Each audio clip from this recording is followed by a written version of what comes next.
The rain had been falling for hours, soaking the dirt roads of Elkhorn Ridge until they became rivers of red clay and silence. It was the kind of storm that made men lock their doors and horses huddle beneath sagging barns.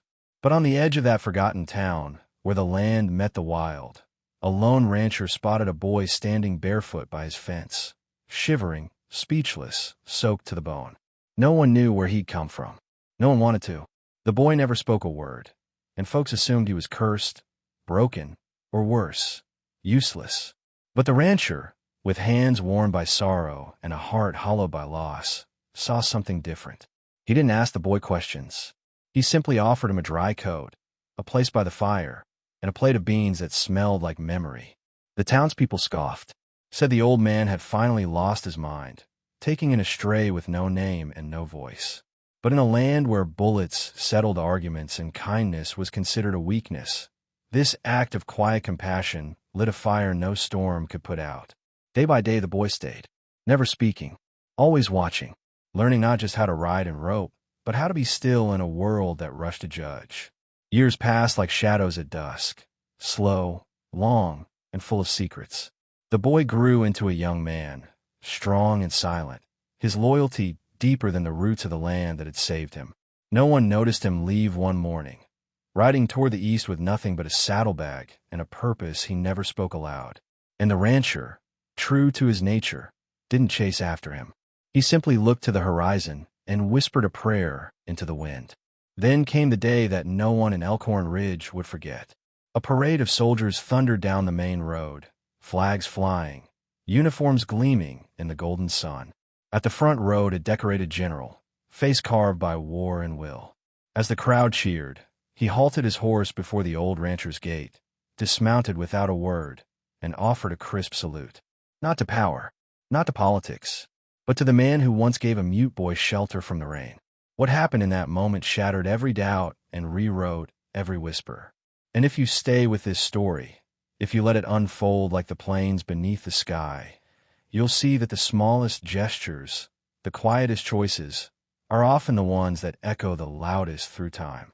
Because sometimes it's not who you save, but how you choose to see them, even when the world refuses to look. The rancher's name was Silas Boone, a man carved by silence, solitude, and 70 winters. He lived on a patch of stubborn land between the hills and the railroad, too dry for crops, too quiet for gossip, too honest for the world that moved too fast around it. People said he'd once had a family, but the wind had taken them, just like it took the wheat he planted and the dreams he buried. When the boy appeared on that rain-soaked night, Silas didn't see a stranger. He saw a reflection, young, soaked in sorrow, and just barely holding on. The boy couldn't speak. Not a word, not a sound. His eyes, wide and hollow, told stories of things no child should witness. Silas didn't press. He simply gave the boy a corner of the house, a wool blanket, and the kind of quiet only found in men who've already screamed all their pain into the wind. They shared meals without words, rode the fence lines without questions, fixed the barn in silence, so thick it felt sacred. In time, the boy stopped flinching at every creak of the floorboard and began walking with purpose across the land. The townspeople, curious by nature and cruel by habit, talked. They said Silas was wasting his time, pouring kindness into a vessel that could never return it. But Silas wasn't looking for repayment. He wasn't looking for anything. He'd once believed in justice, in law, in God, but now he believed in action. And offering a boy warmth in the cold was an action he could still afford, even if the world thought it pointless. Each morning, the boy rose before dawn and tended the horses. He mended fences with fingers bloodied by barbed wire and cut firewood until his arms ached. Though he never said a word, his actions spoke of gratitude and grit. Silas began calling him Scout, after a dog he'd once owned that never left his side. The name stuck, and though the boy never repeated it, he would turn his head when Silas called it, every time, with a flicker of recognition in his eyes. One night, a storm rolled and hardened fast. Thunder cracked like gunfire across the plains, and the boy bolted upright in bed, trembling like a tree in a gale. Silas, without a word, lit a lantern and sat beside him, not asking what haunted his dreams. He didn't need to. He simply placed a hand on the boy's shoulder, firm and still, until the shaking stopped. In that moment, something passed between them, something deeper than words, older than pain. Trust. By the third year, Scout was no longer a boy. His shoulders had broadened, his steps grew deliberate, and his eyes carried a calm that unsettled even the toughest cowhands. Silas had taught him to read the land, the way the clouds told time, how a cracked hoof spoke louder than a veterinarian, and when a man's silence meant peace or danger. They moved as one now, like two parts of a machine built for survival. Scout didn't need language to communicate. His loyalty echoed in every task, in every glance, in every moment he chose to stay. But not everyone admired the bond they built. Sheriff Callahan, a man who wore his badge like armor and his pride like a sword, had always looked at Scout with suspicion. To him, silence was a kind of rebellion. One day, as Scout rode into town for supplies, the sheriff cornered him near the general store. "What are you hiding, boy?" he asked, loud enough for everyone to hear. Scout didn't flinch. He just looked the man in the eye and walked away. That kind of quiet scared people who built power with noise. When Silas heard what had happened, he didn't storm into town or raise his voice. He simply nodded once and said, "Let the man bark. Real wolves don't need to." Scout smiled faintly, his first real smile in 3 years. And in that fleeting curve of his lips, Silas saw something precious. The boy was healing. Not completely, not quickly, but healing nonetheless. And out here in the West, healing was rarer than gold. As time passed, Scout became more than a shadow on the ranch. He became its spirit. When the well ran dry, he dug until water returned. When a coyote mauled the hens, he waited 3 nights in the cold and didn't miss his shot. Silas started trusting him with more ledgers, horse trades, even the rifle passed down from his father. The townsfolk began to notice, not with praise, but with a certain unease. It was unnatural, they said, for a mute boy to earn so much with so little said. Then came the night the fire broke out. A lightning strike during a dry storm set the northern pasture ablaze. While others fled, Scout ran into the smoke, cutting down a burning fence to save the trapped horses. His hands were blistered raw, his clothes scorched, but he didn't stop until the flames died. As Silas wrapped his wounds in silence, something changed in his eyes. He wasn't just proud, he was afraid, because deep down, he knew Scout had too much heart for a land that didn't know what to do with it. The morning after the fire, the ranch bore its scars, charred fence posts, singed brush, smoke still clinging to the wind. But Scout stood at the edge of the field like a soldier at roll call, silent and still, his bandaged hands clenched at his sides. Silas watched him from the porch, a weight in his chest he couldn't name. There was a storm inside that boy, a fire that refused to die, and Silas knew all too well what the world did to men who carried too much fire and no voice to release it. That week, a stranger rode into town, Army recruiter, sharp coat, sharper eyes. Said he was looking for boys with backbone. "Doesn't matter if they speak," he said to the sheriff, loud enough for the saloon to hear.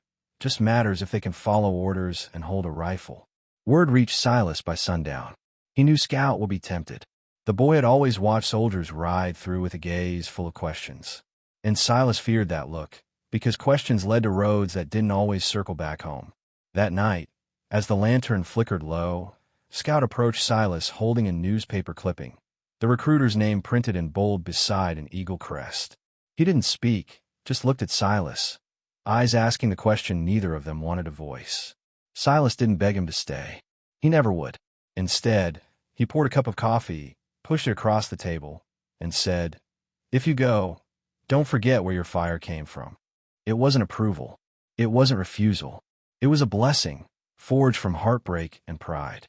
Before the sun rose, Scout saddled up the paint horse he'd broken himself and rode east. No goodbye. No. Just the dust of a trail that belonged to those chasing something bigger than themselves. Silas stood on the porch long after the boy disappeared into the horizon. The ranch was silent again, but it was a different kind of silence. Not empty, just waiting.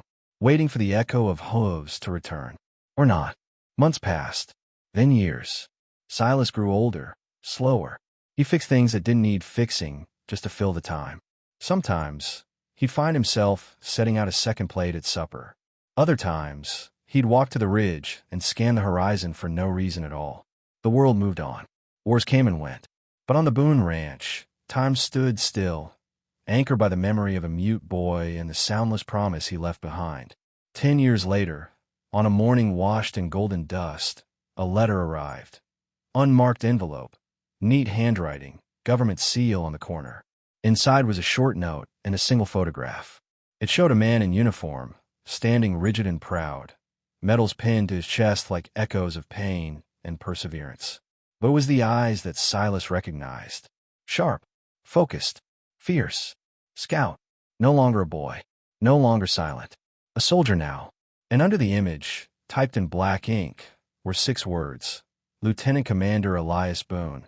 War Commendation Ceremony. Silas sat with the letter for a long time. He didn't smile. He didn't cry.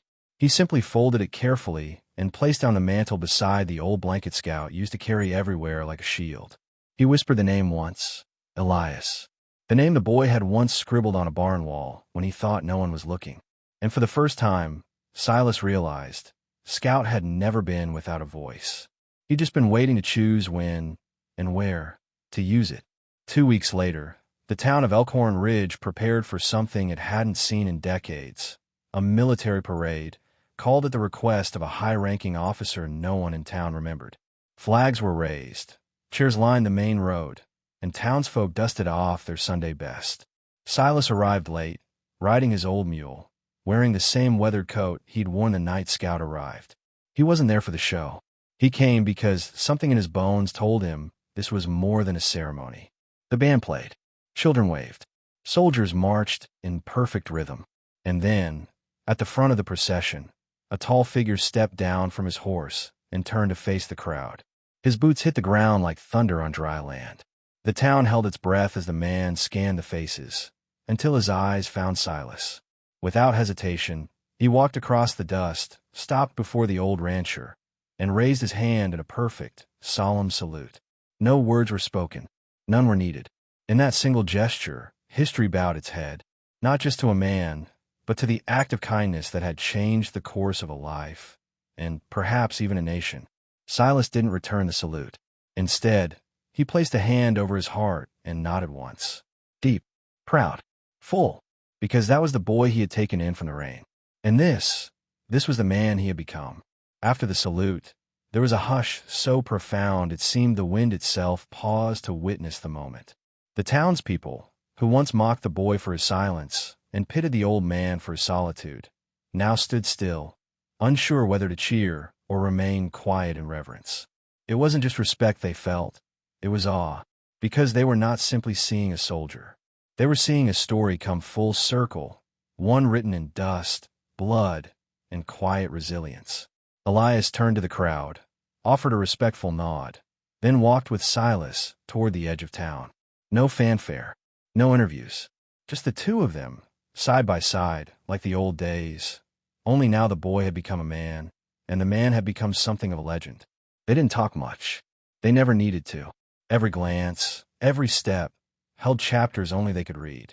Sometimes the truest conversations are the ones made of silence. Back at the ranch, Elias dismounted without waiting to be told and walked to the barn. He ran his fingers across the stall he once rebuilt, the beam where he carved his name, the wall that still bore the mark of a boy too afraid to speak. Silas watched him with quiet eyes, remembering every moment like it had just happened yesterday. The fire, the sheriff, the night the blanket came off the hook for the last time, the bond forged not in blood, but in choice. That evening, they sat on the porch as they had 100 times before, 2 figures outlined by the setting sun, the land stretched out before them like an open book. Elias, now weathered by war, looked out over the ridge and finally spoke. You saved me without ever asking why. Silas didn't turn. He just muttered, didn't have to. That was their way. No speeches, no declarations, just truth, plain and unpolished, like the dirt beneath their boots. As the stars took their place overhead, Elias pulled something from his coat, a medal, heavy and cold. He set it on the table between them and said, This belongs to both of us. Silas didn't touch it. He didn't need to. His reward had already been granted, long ago, in the form of a boy who once stood in the rain with nothing but eyes full of sorrow, and who now stood as a man others saluted without hesitation. In the weeks that followed, word of the general salute spread across counties. Reporters came knocking, eager to turn the tale into headlines. From mute to metal, one proposed. Another wanted to film a documentary. But Silas refused them all. "Ain't a story for selling," he said. "It's a story for living." And Elias, ever true to his roots, followed suit. He didn't come back to bask in glory.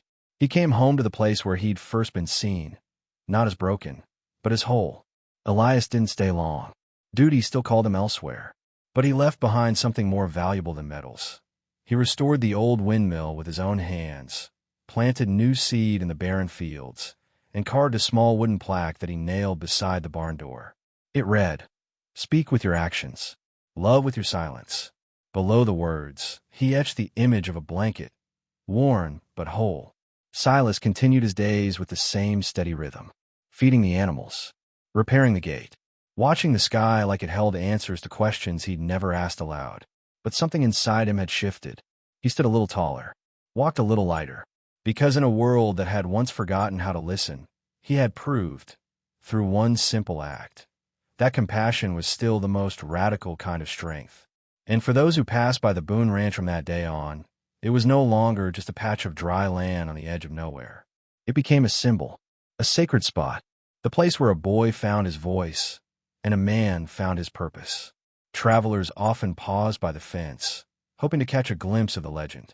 They never saw much, just an old man on the porch, sipping coffee beside a second cup, still warm. But if they looked closely, closer than most dared, they might spot the faint shape of boot prints in the dirt beside him. Fresh, heavy, facing the sunrise. And though no one could ever say for certain, some swore they saw Silas nodding quietly toward those tracks, as if the story hadn't ended. As if, out in the silence of the West, it was still being written. As the seasons turned, the land around the Boone Ranch seemed to breathe differently. The grass grew taller. The windmill spun smoother.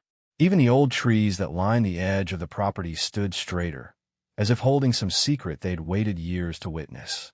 Silas never changed much in his ways, still rose before dawn, still mended the same stretch of fence that never truly needed fixing.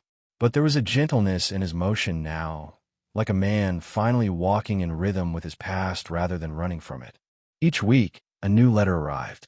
Elias never signed them formally, but Silas recognized the handwriting, steady, purposeful, and always paired with sketches, a battlefield sunrise, a quiet chapel overseas, the outline of a child's hand pressed in ink. These weren't just updates. They were memories being returned home, folded into envelopes, and sent westward like little pieces of soul. Silas kept them all in a wooden box beside the fireplace, bound with the same leather strap that once held Elias's bedroll. One letter, however, came with something unexpected, a journal. Inside were stories Elias had written in silence during those first years on the ranch.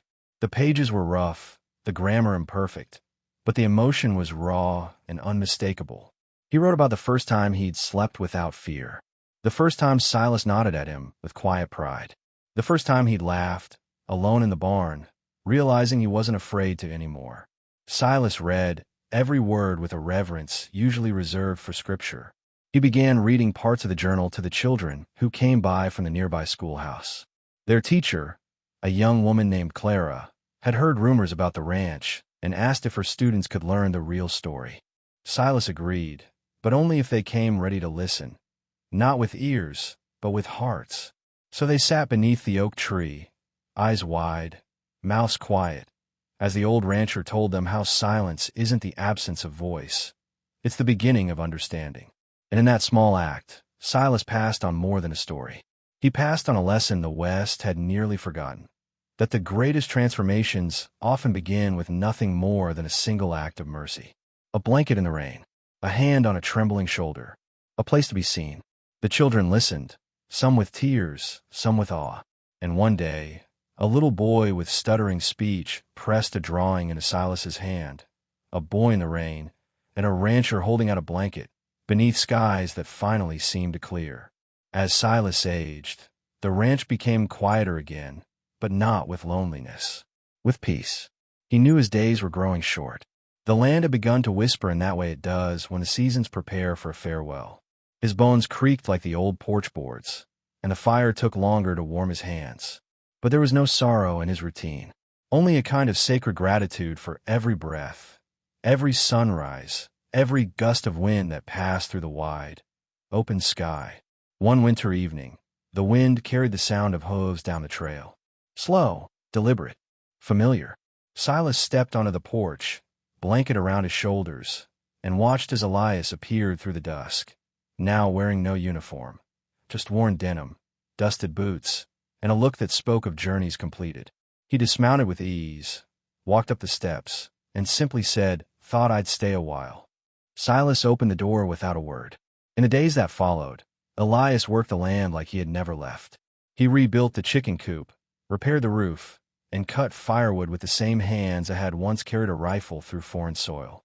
At night, they talked more than ever, not because the silence had lost its meaning, but because now it was shared between two voices that had both earned their weight. They laughed, too, real, deep laughter, the kind that shakes loose the dust of years. Elias told stories not of war, but of moments in between. The soldier he taught to read, the refugee who gave him a carved cross, the stranger who reminded him of Silas. And Silas listened, not like a man hearing the end of a tale, but like a father soaking in every word from a son he never asked for, but would never give up. The firelight danced in their eyes, flickering like the stars overhead, proof that time may age the body, but it can't dim the bonds forged in truth. And as snow began to fall gently on the ridge, Elias brought out the old blanket, now patched and mended, but still whole. He wrapped it around Silas's shoulders once more, just like the night Silas had done for him. They stood at the fence line, side by side, looking out across the land, and neither said a word, because there was nothing left to prove. The story had already been written, not in ink, but in action, and the wind carried it far, so others could learn that sometimes a single act of kindness can echo across lifetimes. Spring returned to Elkhorn Ridge with a gentler touch that year, as if the land itself had grown wiser, more tender, echoing the rhythm of the two men who now shared its silence. Birds nested earlier. The earth gave more freely, and for the first time in decades, neighbors began stopping by, not out of curiosity, but with genuine respect. They'd leave eggs, cut wood, or simply sit on the porch for a story or two. Silas, once called a recluse, had become something else entirely, a keeper of memory, a quiet kind of legend. Elias took over most of the work now. The ranch pulsed with fresh energy. He brought in new animals, fixed the cattle gate, even planted wildflowers along the trail leading to town. But he never changed the soul of the place. The porch chair where Silas sat remained untouched. The lantern he used each night still lit the steps. And in the barn, Elias mounted a wooden sign above the door. It read, "Where the storm ended." Beneath it, etched carefully, was the date Elias first arrived, 10 years before, soaked and voiceless in the rain. One afternoon, as the sun painted the horizon in golden rose, Silas asked Elias a question he'd never dared before. "Why didn't you speak?" Elias looked out across the field, took a long breath, then said, "Because no one ever listened until you." It was a simple answer, but it struck deep. Silas closed his eyes for a moment, allowing the weight of those words to settle in his bones. Sometimes a lifetime of silence is born not from fear, but from being unseen. Later that week, Clara, the schoolteacher, invited Elias to speak to her students. At first, he refused. "They don't need my story," he said. But Silas, from his rocking chair, murmured, "Maybe you need to tell it." So Elias went. He stood before that same oak tree, the one where Silas had once read his journal, and began to speak. He told them about the rain, the ranch, the man who never asked questions but gave answers through presence. He didn't cry, but some of the children did. And when he finished, not a single hand clapped, just silence, full and powerful, the kind that says, "We heard you." When he returned home that evening, Elias found Silas asleep on the porch, the blanket over his knees, a faint smile etched into his weathered face. He didn't wake him. He just sat beside him and watched the stars emerge, one by one, as if the heavens themselves were honoring a life lived in quiet, stubborn grace. Because some men change the world with shouts, others with salutes, but the rarest of all do it with silence and a single blanket in the rain. Time, ever faithful to its rhythm, eventually came for Silas. Not with violence, not with pain, but with stillness. One early morning, Elias found him in the rocker, eyes closed, the blanket drawn up to his chest, a note tucked beneath one calloused hand. It was scribbled in crooked handwriting, just a few words. "You were the sound I never knew I needed." Elias stood motionless for a long time, not out of shock, not even grief, but reverence for the man who had given him everything without asking for a thing in return. The funeral was held under the oak tree. People came from towns far beyond Elkhorn Ridge. Soldiers, school teachers, ranchers, even old Sheriff Callahan, now slower and humbler, stood in silence as Elias spoke. No fanfare, no long speeches, just the truth. He told them Silas Boone never raised a fist, never led a charge, never built an empire. But he did something far greater. He believed in someone no one else would. And in doing so, built a legacy louder than any war cry. After the service, Elias returned home alone. The ranch felt different now, emptier but not hollow. He walked through every room, touching what Silas once touched, lighting the lantern one more time, as if to say, "You're not forgotten." Then, as twilight settled over the hills, he folded the blanket and placed it carefully over the back of Silas's old chair. It would remain there, not as a relic, but as a symbol of warmth, of welcome, of beginnings born in storms. Years passed, and Elias became the new name whispered across the plains. People said he could lead without speaking, command with a glance, and comfort with presence alone. Young recruits often asked why he never shouted. His answer was always the same: "Because the man who taught me everything never needed to." And when asked who that man was, Elias would only smile and point westward, where the sky stretched wide and blue over a quiet ranch now tended by wind and memory. In the end, the story that began with a boy in the rain and a rancher with a single blanket was not about rescue, but redemption. Not about greatness, but grace. And long after the names were forgotten and the medals dulled with age, the story endured. Because some truths don't fade. Some acts, though quiet, carve deep into the soul of the world. And if you ever ride near Elkhorn Ridge, you might still feel it in the breeze, that gentle hush of a voice once lost and forever found. Out in the vastness of the West, where storms write stories in the soil and silence often speaks louder than words, one old rancher proved that it doesn't take a crowd to change a life. Silas Boone never wore medals, never sought praise, and never asked for anything in return. But in a single act, offering shelter to a voiceless boy in the rain, he rewrote the course of a soul that might have otherwise disappeared. And sometimes, that is the most heroic thing a person can do, to see someone the world has stopped seeing. Elias's transformation wasn't sudden. It wasn't dramatic. It was earned through years of labor, moments of quiet trust, and the kind of love that doesn't need to be spoken to be felt. He didn't become a leader because of his silence. He became a leader through it. Because when no one believed in him, one man did. And that belief was the seed from which everything else grew. His strength wasn't forged on the battlefield. It was born in a barn, beside a fire, under a roof that asked nothing but offered everything. This story isn't just about a boy in a blanket. It's about the ripple effect of grace. How a single decision, to show mercy instead of suspicion, to offer warmth instead of judgment, can echo across generations. It reminds us that the loudest legacies aren't always shouted from stages. They're passed quietly, hand to hand, heart to heart, often in places where no one is watching. And they live on not because they were grand, but because they were real. So if you've ever doubted the power of your presence, the value of your kindness, or the weight of your silence, remember this: one man changed the world, not with a weapon, but with a blanket and the courage to care.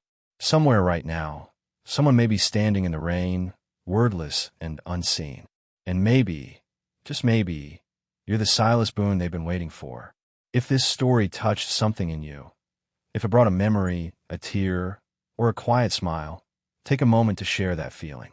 Leave a comment with your thoughts, like the video to help it reach someone else who may need to hear it, and subscribe for more stories that honor the strength found in the simple and the silent. Because here, we believe that even in the wildest lands, compassion still leaves the deepest tracks.